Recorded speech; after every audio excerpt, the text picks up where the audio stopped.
Hi friends, ఈరోజు నేను tape ఉపయోగించకుండా బ్లౌజ్తోనే కటింగ్ అనేది చేస్తున్నానండి. అది ఏ విధంగా చేస్తున్నాను అనేది వీడియోలో మీకు చూపిస్తాను. కాకపోతే నేను నేను ఎలా కట్ చేస్తున్నానా అనేది మీరు స్పష్టంగా చూడండి. ఎందుకంటే నేను వివరంగా మీకు కొద్దిగా చెప్తాను. మరొక వీడియోలో ఇంకా వివరంగా చెప్పడానికి ట్రై చేస్తాను. ఎందుకంటే ఇందులో ఇక్కడ మార్జిన్ పెట్టాను, కానీ మార్జిన్ అనేది కనిపించడం లేదు సరిగ్గాను. దానికోసం అనేది ఇంకా వివరంగా చెప్పడం లేదు. మీరు స్పష్టంగా చూడండి, మీకే అర్థమైపోతుంది. కొత్తగా నేర్చుకునేవారు ఎలా పెట్టాలా అనేది స్టార్టింగ్లో అనేది ఈ విధంగానే కట్ చేయాలండి. వాళ్ళకైతే చాలా బాగా అర్థమవుతుంది. ఈ విధంగా పెట్టి కట్ చేస్తే కనుక భయపడాల్సిన అవసరం ఏమీ లేదండి. మనం బ్లౌజ్ ఎలా ఉందో అలా పెట్టేసి మనం సమానంగా పెట్టేసి ఎక్కడ పాయింట్లు అయితే పెట్టుకోవాలో అక్కడక్కడ పాయింట్లు పెట్టేసుకుని రౌండ్ అనేది మనం మార్జిన్ అనేది గీసేసుకున్నామంటే పర్ఫెక్ట్గా వచ్చేస్తుందండి. మనం భయపడకుండా ఒక్కసారి కట్ చేసి కొడితేనే కదండి మనకి వచ్చిందా రాలేదా అనేది తెలుస్తుంది. దానికోసం అని చెప్పేసి మీరు పర్ఫెక్ట్గా కట్ చేసేయండి. భయపడాల్సినంత అవసరం ఏమీ లేదు. చాలా సులువు బ్లౌజ్ అనేది. కాకపోతే నేర్చుకునేంత వరకే భయపడతాం మనం. తర్వాత మనకి అర్థమయ్యేసరికి మనకు సులువు అనిపిస్తుంది. ఏ పనైనా అంతేనండి. ఈ వీడియోలో నాకు బ్లౌజ్ ఇచ్చారు కానీ సైడ్ పెంచాను, ప్లస్ నడుం దగ్గర కూడా పెంచాల్సి వచ్చిందండి. కొంచెం చూడండి, నెక్క దగ్గర కూడా పెంచానండి. నేను అన్నీ పెంచడం వల్ల మీకు వివరంగా చెప్పడం లేదు, అంటే కొత్తగా నేర్చుకునే వాళ్ళకి అర్థం కాదు అని చెప్పేసి ఈ పాయింట్లు అనేది నేను మరొక వీడియోలో మరి వివరంగా తెలియజేయడానికి ట్రై చేస్తానండి. ఈ విధంగా మనం పెట్టేసుకుని మార్జిన్ గీసేసుకున్న తర్వాత మనం ఈ విధంగా కట్ చేసేసుకోవాలండి. మనం మార్జిన్ గీసుకున్నాక కూడా మనం ఈ విధంగా చెక్ చేసుకోవాలండి ముందుగాను. మనకు నెక్క సరిగ్గా ఉందా లేదా, సంఖ సరిపోతుందా లేదా అనేది చెక్ చేసుకోవాలి. ఈ విధంగా చెక్ చేసుకుంటే కనుక పర్ఫెక్ట్గా వస్తుందండి బ్లౌజు. అదేవిధంగా ఒక హాఫ్ ఇంచ్ అనేది నడుం దగ్గర ఈ విధంగా క్రాస్గా కట్ చేయాలండి. ఎందుకంటే మనకు వెనక భాగంలో పైకి లేచినట్టుగా ఉండదు. తర్వాత హ్యాండ్స్ కట్ చేసుకోవాలి. హ్యాండ్స్ కూడా నేను 1 ఇంచ్ పెంచానండి పైకి. 1 ఇంచ్ పెంచి మనం హ్యాండ్స్ ఎలా అయితే క్లాత్ మీద పెట్టుకుని ఆ పాయింట్ల దగ్గర మార్జిన్ పెట్టేసుకుని మనం అదే విధంగా కట్ చేసేసుకోవాలండి. కాకపోతే ఈ బ్లౌజ్ అనేది నాకు పన్నా తక్కువగా ఉందండి వెడల్పు. దానికోసం అనేది సంఖలో ముక్కలు అయితే పడతాయి. నాకు హ్యాండ్స్కి నాకు సంఖ దగ్గర ముక్కలు పడతాయి. ముక్కలు అనేది వేసుకోవాలండి. ఈ విధంగా పెట్టేసి మనం కట్ చేసుకోవాలండి. కొత్తగా నేర్చుకునే వాళ్ళు ఎవరైనా సరే ఈ విధంగా పెట్టుకుని కట్ నేర్చుకుంటేనే బాగా కుదురుద్దండి బ్లౌజ్ అనేది. మీకు కూడా భయం అనేది ఉండదు. చిన్న చిన్న మార్పులు ఉన్నా చాలా ఈజీగా చేసేసుకోవచ్చు. ఈ విధంగా మనం కట్ చేసుకోవాలండి.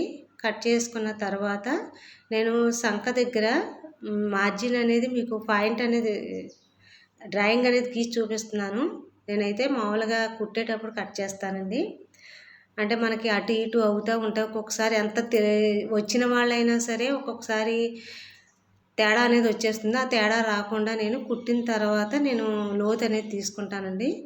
ఈ విధంగా మనం డ్రాయింగ్ అనేది పెట్టేసుకుని తీసేసుకోవాలి. ఈ విధంగా తీసేసుకోవాలి. లోతు తీసేసుకున్న తర్వాత మనం అక్కడ కాట్లు అనేది పెట్టేసుకుంటే కనుక మనకి ఆనమాలు అనేది తెలుస్తుందండి. ఇది ఫ్రంట్ పార్ట్ అని. ఇప్పుడు మనం ఫ్రంట్ పార్ట్ కట్ చేసుకోవడానికే మన వెనక పార్ట్ ఏ విధంగా అయితే కట్ చేసామో అదే విధంగా డ్రాయింగ్ అనేది పెట్టేసుకుని కట్ చేసేసుకోవాలండి. కట్ చేసేసుకుని ఈ విధంగా పెట్టేసుకుని కట్ చేసుకోవాలి. ముందుగా మొత్తం డ్రాయింగ్ గీసేసుకున్న తర్వాత కట్ చేసుకోకండి. సైడ్ ఏంటంటే మనకి లూజ్ అనేది పెరుగుద్దండి ఫ్రంట్ పార్ట్లోను. ఇక్కడ నేను ఫ్రంట్ పార్ట్కి అయితే ఫ్రంట్ నెక్ పెంచానండి. ఎందుకంటే ఈవిడికి నొక్కి పెట్టేస్తుందంట, సరిపోవట్లేదని చెప్పారు. ఫ్రంట్ నెక్ పెంచాను. కింద చెస్ట్ దగ్గర కూడా పెంచానండి నేను. మీకు అందుకే క్లియర్గా కనిపించడం లేదు. ఫ్రంట్ మనకి ఛాతీ దగ్గర కూడా పెరిగింది. ఎందుకంటే ఈవిడికి నొక్కి పెట్టేస్తుంది, పైకి ఛాతీ ఎక్కేస్తుందని చెప్పేసి అంటే నేను దానికోసం కూడా పెంచానండి. ఇక్కడ పెంచి కట్ చేశాను.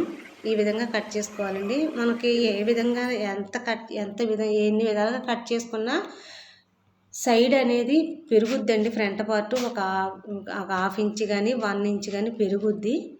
దానికోసం ముందుగా కట్ చేసేసుకోకూడదు. వెనక సైడ్ పార్టు ఈ విధంగా పెట్టేసుకుని కట్ చేసుకోవాలండి. చూడండి, నేను ఏలు పెట్టి కట్ చేస్తాను కదా, మనకి చూపుడు వేలు ఉంటుంది, అది 2.5 అయితే వస్తుందండి. 2.5కి తీసేసుకోవాలి. నాకు ఉక్సులు పట్టి దగ్గర 2.5, మనకు డాట్కి 2.5, పెట్టానండి నేను. ఆ విధంగా పెట్టేసి ఈ విధంగా లూజ్ చూసేసుకుని ఇక్కడ ఖర్చు అయితే తగ్గిందండి. 1 ఇంచ్ ఖర్చు పెట్టేసుకుని నేను స్ట్రైట్గా అయితే ఒక లైన్ గీసేసానండి. మీకు సంక దగ్గర సరిపోద్ది అనుకుంటే అవసరం లేదు, లేదు అంటే అక్కడ కూడా పెంచుకోవాల్సి వస్తుందండి. నేను మరొక వీడియోలో మీకు అర్థమయ్యేటట్టుగా చెప్పడానికి ట్రై చేస్తానండి. ఈ విధంగా డాట్లు అనేది పెట్టేసుకోవాలి. పెట్టేసుకున్న తర్వాత కట్ చేసుకోవాలండి. ఎవరికైనా అర్థం కాకపోతే కనుక మరొక వీడియోలో నేను మీకు తెలియజేయడానికి ట్రై చేస్తానండి. కామెంట్ ద్వారా తెలియజేయండి. అదే ఫ్రంట్ పార్ట్లో సంక దగ్గర ఒక 1/2 ఇంచ్ లోతు అనేది తీసుకున్నానండి. తీసుకున్న తర్వాత నాకు డాట్ల దగ్గర చిన్న చిన్న కాట్ల కింద పెట్టేశానండి. పెట్టేసిన తర్వాత ఇప్పుడు క్రాస్ బెల్ట్ కట్ చేసుకుందామండి. క్రాస్ బెల్ట్ అయితే నేను ఏ విధంగా కట్ చేశానంటే వెనక పార్టు ఫ్రంట్ పార్ట్ పెట్టి కట్ చేశానండి. మీకు ఈ వీడియోలో అసలు బ్లౌజ్ అనేది మీకు క్లియర్గా కనిపించడం లేదు. నేను మామూలుగా వివరంగా చెప్పడానికి అని చెప్పేసి చూపిస్తున్నాను. నేను మరొక వీడియోలో ప్లెయిన్ బ్లౌజ్ మీద మీకు డ్రాయింగ్ వేసి మరీ చూపిస్తానండి. ఇప్పుడు వరకు ఒకవేళ నేను చూసి పెట్టిన వీడియోలు మీకు అర్థం కాకపోతే కనుక మళ్ళీ పెట్టడానికి నేను ట్రై చేస్తాను. ఈ విధంగా కట్ చేసుకోవాలండి. కింద ఒక 1 ఇంచ్ ఖర్చు తీసేసుకోవాలి. మనకి ఏమీ లేదండి, ఫ్రంట్ పార్ట్లో ఊక్స్ పెట్టి దగ్గర 3.5, నడుం దగ్గర 3, కింద సెంటర్లో 2.5 పెట్టేసుకుని మనం క్రాస్ బెల్ట్ మ్యాక్సిమం కట్ చేసుకోవచ్చండి. తేడా అనేది రాదు. ఏదైనా తేడా ఉన్నా కింద మడత వేసేటప్పుడు మనం కట్ చేసేసుకోవచ్చు. సింపుల్గా అయిపోతుంది. అది పెద్ద కష్టమేమీ కాదు మనకి. ఈ విధంగా కట్ చేసుకోవాలండి. నా వీడియో నచ్చినట్లయితే లైక్ చేసి, షేర్ చేసి, సబ్స్క్రైబ్ చేసుకోండి. Thank you.